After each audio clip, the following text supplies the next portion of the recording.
Hello, Eliot. I'm the Reverend Doug Watkins, and I am your interim senior minister.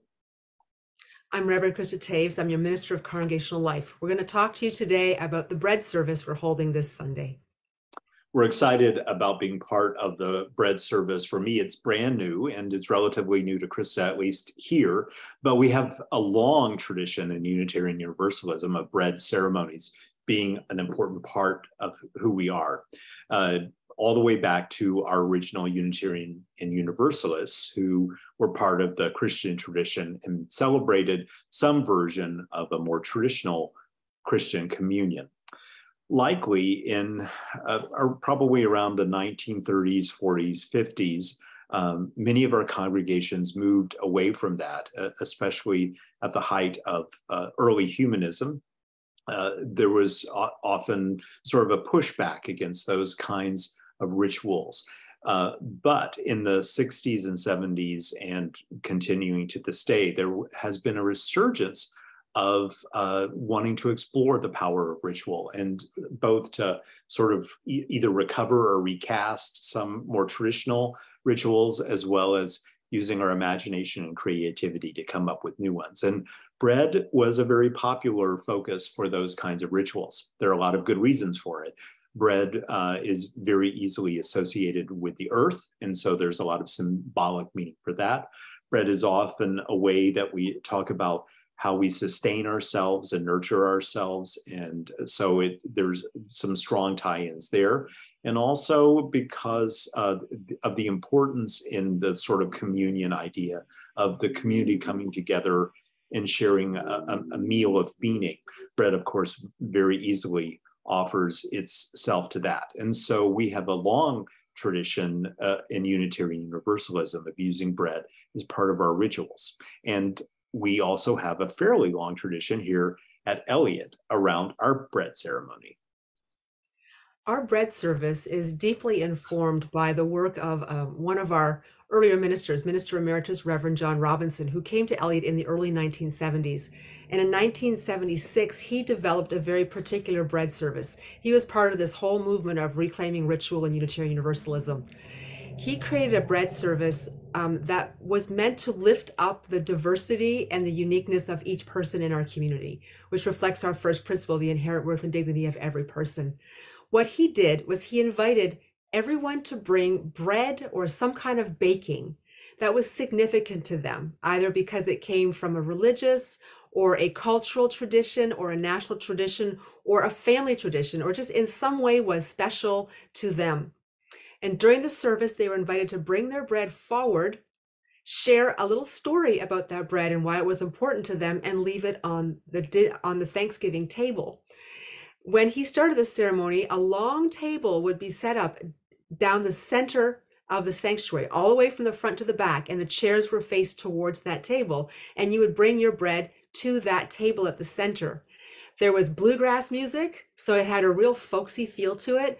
People were also invited to wear clothing that symbolized their tradition, whether it was a cultural, religious, or other tradition. So even today, some people will dress up in the culture of their tradition. I usually wear something with a Canadian flag on it because that's my tradition. That's where I come from. That's my original nationality, and it's a fun service.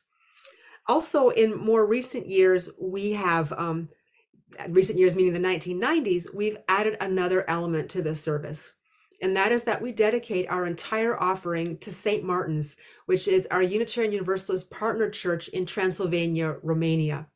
And there's a really interesting history to this one as well. So back in the 1990s, Romania was part of the Soviet bloc. It was controlled by the Soviet Union. And during the entirety of the Soviet Union, which started in 1917 and ended in 1991, we lost contact with our Unitarian Universalist communities in Transylvania, which are the oldest Unitarian Universalist communities starting in 1565. Once the Soviet Union crumbled and the wall came down, we were anxious to reconnect with each other. What we learned is that our Unitarian Universalist partners in Transylvania were struggling. They were strong, they were resilient, they had survived all those decades of communism, but they were also very poor. They were struggling with the economy that was shifting from communism towards a market economy. So they were really struggling, and they were also a religious minority in Romania, which is becoming more nationalist. So they sometimes felt like they weren't welcome in their own country, where they have lived since 1565. So we partnered with a particular congregation, St. Martin's. We were partnered with them through the Partner Church Council, which formed at that time. And our Thanksgiving offertory is dedicated to them because they provide bread to seniors in their community who are struggling to make ends meet. The pensions are very small in Romania. So we anchored into our first principle, which is the inherent worth and dignity of every person. And we send a very generous offering from our bread service to help them provide bread for their people. It's a very special part of our service. And we'll be talking more about that history on Sunday so that our children also understand this rich history. But it's a really beautiful service. And Doug's going to talk more about what it's going to look like this Sunday. Yes, so we are excited about the service and we invite you to join us. The table is open, meaning that anyone who wants to be present with us is very welcome. If it's your very first Sunday, we welcome you to be part of the bread service. And to do that, it's actually very easy. You just need to think about the significance of bread, either from the standpoint of your heritage, your ancestry, however you understand that, or your own family history, if there's a particular bread that you associate with your family, or even just your own personal experience of meaningfulness around bread. To choose whatever bread really fits for this, and to either make it or purchase it, either are perfectly fine, and bring it with you.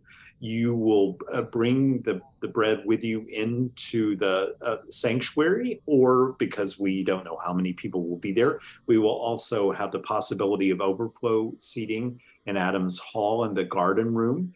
But we'll let you know if you need to do that. But regardless, you will take it with you. And at a certain point in the service, we'll invite people to come forward.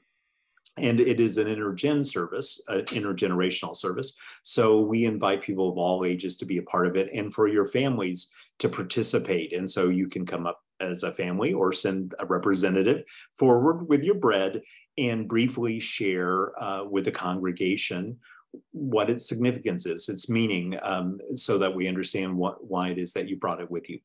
And then you would leave the bread up front, and then we would enjoy it all together as part of our coffee hour after the service. So it's very simple, and we look forward to you being part of the service this Sunday at 10 a.m. at Eliot Unitarian Chapel. Hope to see you there. Yeah. Have a great rest of your week. See you Sunday.